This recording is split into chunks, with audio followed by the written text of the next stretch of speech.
What if I told you one of the biggest bands of the 1980s was built like a corporate experiment, and then collapsed almost as fast as it exploded? In 1982, Asia became the best-selling album in America. For a moment, this band of aging progressive rock veterans was outselling Michael Jackson, Fleetwood Mac, and almost everyone else on the charts. MTV could not stop playing Heat of the Moment. It was the heat of the moment, telling me what my heart meant. Radio stations blasted Only Time Will Tell every hour. Now, sure as the sun will cross the sky. The band was selling around 80,000 albums a day at its peak. And yet, behind the scenes, the whole thing was already starting to crack. Because Asia was not a normal band. It was a supergroup made from the wreckage of other famous bands. Huge egos, massive pressure, too much money, too much alcohol, and 4 musicians who all wanted control. To understand how this happened, you have to go back to the late 1970s, when progressive rock was falling apart. Bands like Yes, Emerson Lake and Palmer, and King Crimson once ruled arenas with long songs, technical musicianship, and giant stage shows. But by the start of the 1980s, audiences were changing fast. Punk and new wave made prog rock look old and bloated overnight. That was when Geffen Records executive John Kalodner saw an opportunity. Instead of trying to discover a young band, Kalodner decided to build one himself. His idea was simple. Take legendary prog musicians, strip away the 20-minute solos, keep the talent, and turn them into a radio-friendly arena rock machine. First came John Wetton. Former bassist and singer for King Crimson and UK Wetton had a huge emotional voice that sounded perfect for big choruses. Then came Steve Howe from Yes, one of the most respected guitarists in rock history. Carl Palmer joined next. The powerhouse drummer from Emerson Lake, and Palmer already knew the old prog formula was dying. Asia was his chance to survive the new decade. Finally came Jeff Downes, former member of the Buggles, the band behind Video Killed the Radio Star. I heard you on the wireless back in 52, lying awake intently tuning in on you. The first video MTV ever aired. On paper, it looked unstoppable, but the early rehearsals were chaos. At one point, ELO musician Roy Wood briefly joined the sessions. According to Palmer, Wood walked into rehearsal wearing mismatched shoes, drank vodka straight from the bottle, and immediately started arguing with Steve Howe about guitar parts. The chemistry was terrible. Another future rock star, Trevor Rabin, also briefly circled the project before walking away. His verdict was blunt. There was no chemistry. Even the lead singer role almost changed. Early plans involved former Journey singer Robert Fleischman, but after hearing Wetton sing the demos, Fleischman reportedly told him, "You should be the singer," before quietly stepping aside. For months, Asia looked less like a supergroup and more like 4 strong personalities pulling in different directions. Then Jeff Downes and John Wetton started writing together, and suddenly, everything changed. Wetton and Jeff Downes turned out to be the missing piece. Both had grown up singing in church choirs. Both loved strong melodies just as much as complicated musicianship. And once they started writing together, the songs came fast. That partnership became the real engine behind Asia. Meanwhile, John Kalodner knew the band still needed one more thing: the right producer. Someone who could make 4 prog veterans sound modern instead of outdated. So Geffen brought in Mike Stone. Stone had already worked with Queen and Journey. He understood how to take technical rock music and turn it into huge radio hits. His mission with Asia was simple: keep the talent, remove the excess. Steve Howe's guitars were layered into giant walls of sound, but the riffs stayed simple and catchy. Jeff Downes filled songs with keyboards, but never enough to overwhelm the melody. And at the center of everything sat John Wetton's voice, emotional, powerful, and built for arena choruses. Then, MTV arrived at the perfect moment. The channel was brand new and desperate for flashy videos. Asia gave them exactly that. Giant fantasy imagery, slick production, surreal visuals directed by Godley and Krem, videos for Heat of the Moment and Only Time Will Tell suddenly seemed to play every hour. And here's where it gets wild. Asia had barely existed as a band before becoming huge. Most groups spent years grinding through clubs before getting a hit. Asia skipped all of that. John Wetton later joked they were let out of the elevator at the penthouse instead of the ground floor. In March 1982, Asia released their debut album. It exploded instantly. The album hit #1 on the Billboard charts and stayed there for 9 weeks. For part of that run, it was selling around 80,000 copies every single day. By the end of the year, it became the best-selling album in the United States. Think about how insane that is. A band made from musicians the industry considered washed up suddenly had the biggest album in America. Heat of the Moment reached the top 5 on the Hot 100. Looks are gone and you're alone. How many nights you Only Time Will Tell became another major hit. one thing is sure. Soul Survivor dominated rock radio.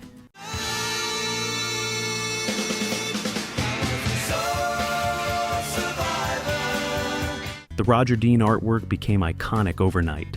The touring situation became chaos almost immediately. Asia originally booked smaller venues because nobody expected demand to explode this fast. But tickets sold so quickly that promoters had to move shows into arenas. Fans who had never cared about progressive rock were suddenly buying Asia records in massive numbers. The band even earned a Grammy nomination for Best New Artist, which sounded ridiculous considering these musicians had already spent over a decade in famous bands. But success created a new problem. Once you become the biggest band in America almost overnight, people expect you to do it again. And that pressure started tearing Asia apart from the inside.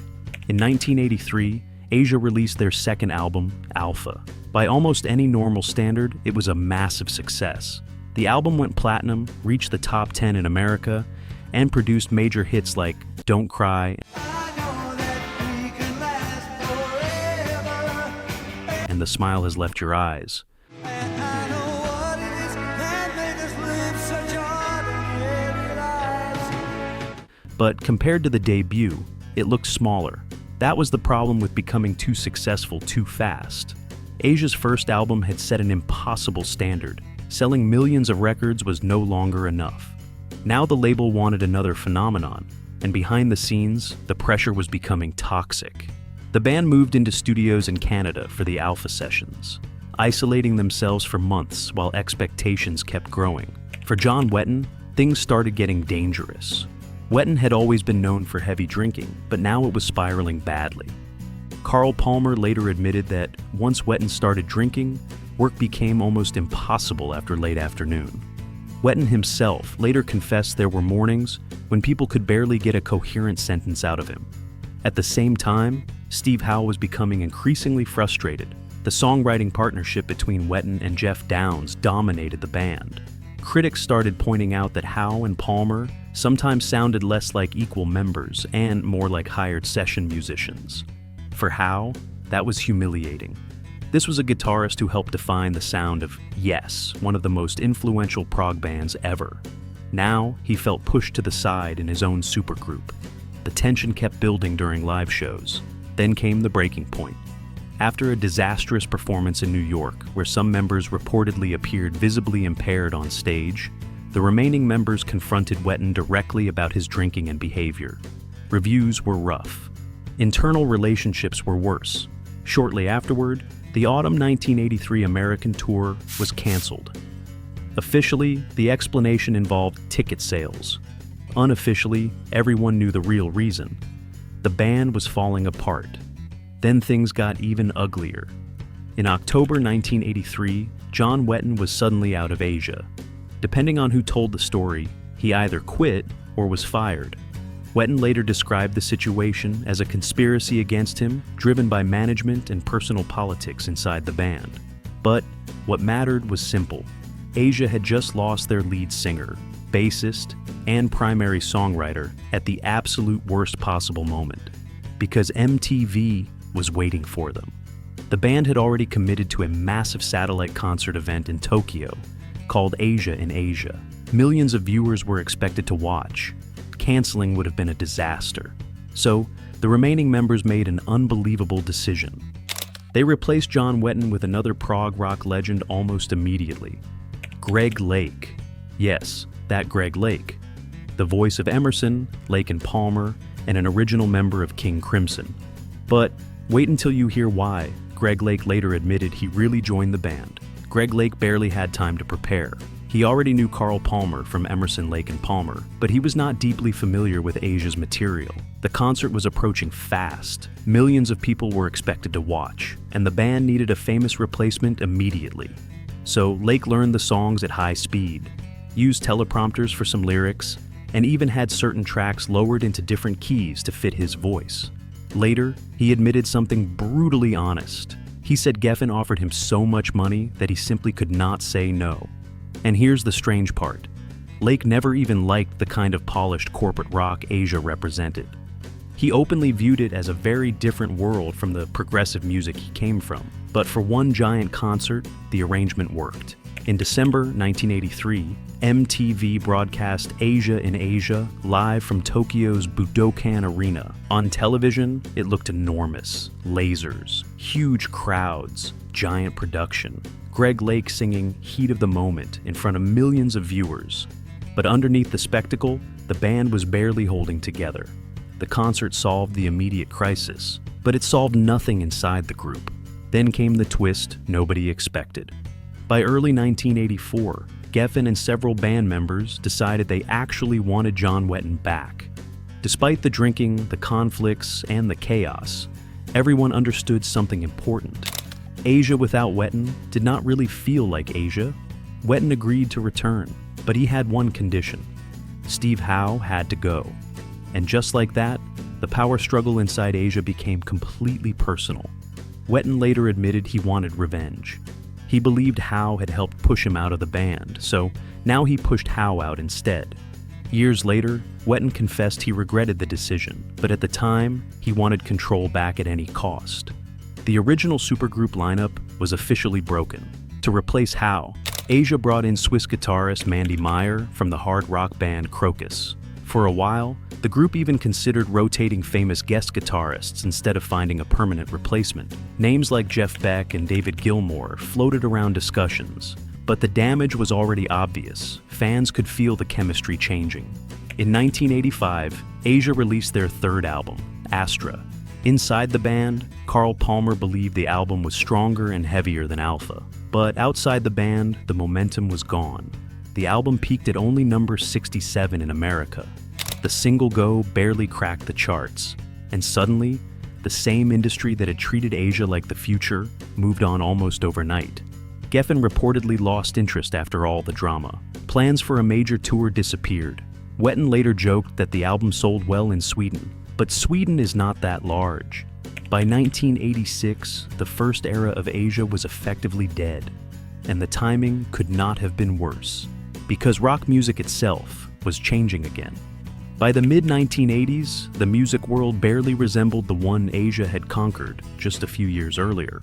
Hair metal was exploding. Harder, flashier bands dominated MTV.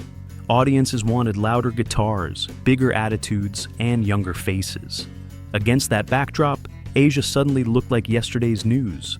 Their polished arena rock sound that once felt futuristic now felt corporate and dated almost overnight.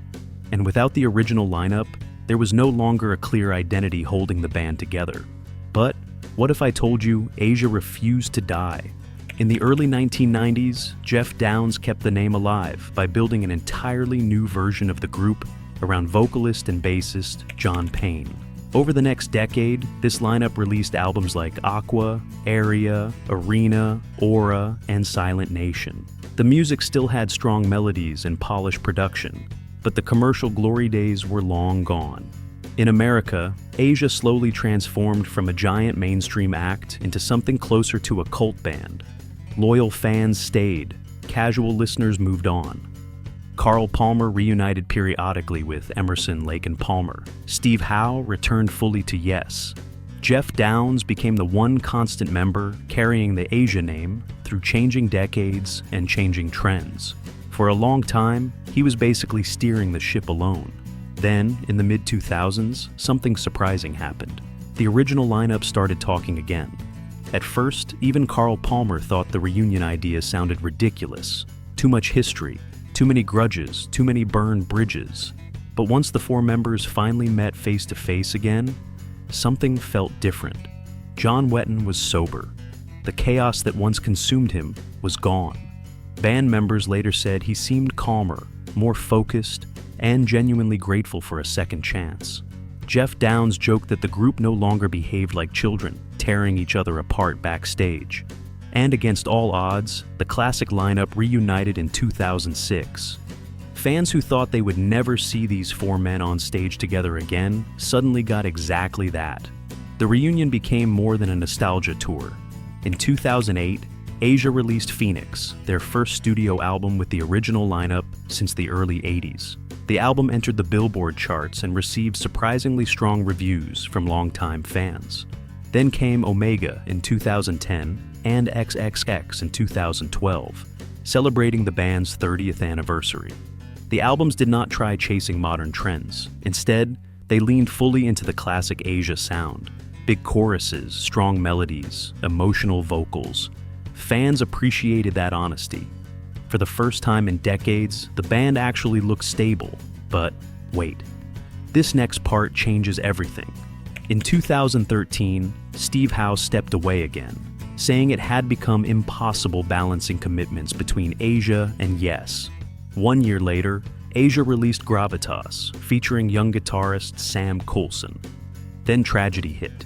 John Wetton, after surviving decades of alcoholism and even heart surgery, was diagnosed with cancer.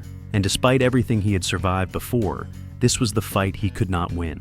John Wetton tried to keep working almost until the end. Even while undergoing treatment, he stayed involved with music, spoke positively in interviews, and continued planning future projects. Friends later said he fought the disease with the same stubborn determination that once drove him through endless tours, recording sessions, and battles with addiction. But on January 31st, 2017, John Wetton died in his sleep at the age of 67. For Asia, it felt like the true ending of the story. Carl Palmer later called the loss a shock, even though everyone knew Wetton's health had been declining. Jeff Downs lost not just a bandmate, but the songwriting partner who helped create the band's biggest songs. Fans lost the voice at the center of tracks like Heat of the Moment, Only Time Will Tell, and The Smile Has Left Your Eyes. And suddenly, the question became unavoidable. Could Asia even exist without him? For many bands, that would have been the end. But Jeff Downs believed the music still mattered too much to disappear completely. In 2024, Downs announced a brand new lineup of Asia featuring vocalist Harry Whitley, guitarist John Mitchell, and drummer Virgil Donati. The group signed with Frontiers Records and began planning new releases for the future. Downs even revealed that he wanted to finish unfinished songs he had started writing with Wetton before his death.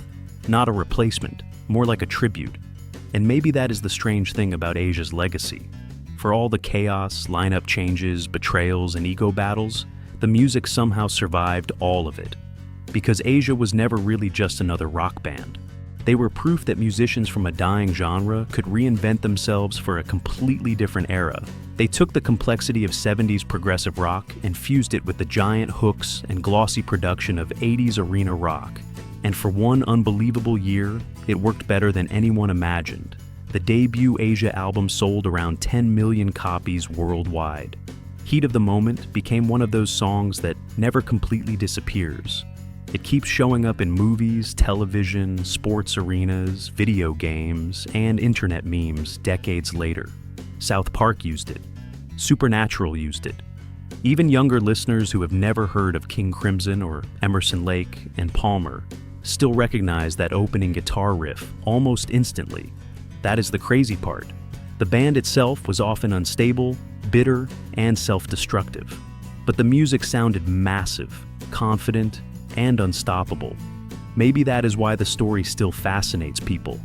Asia went from four musicians many considered washed up to the biggest band in America to near collapse in just a few years. And when you really look at their history, you realize something. The same personalities that made the band explode creatively were also the exact reason it eventually exploded personally. But if you hear those opening notes of Heat of the Moment, none of the backstage drama matters for a few minutes, because in that moment, Asia sounds exactly like what John Kalodner always wanted them to be. The biggest band in the world,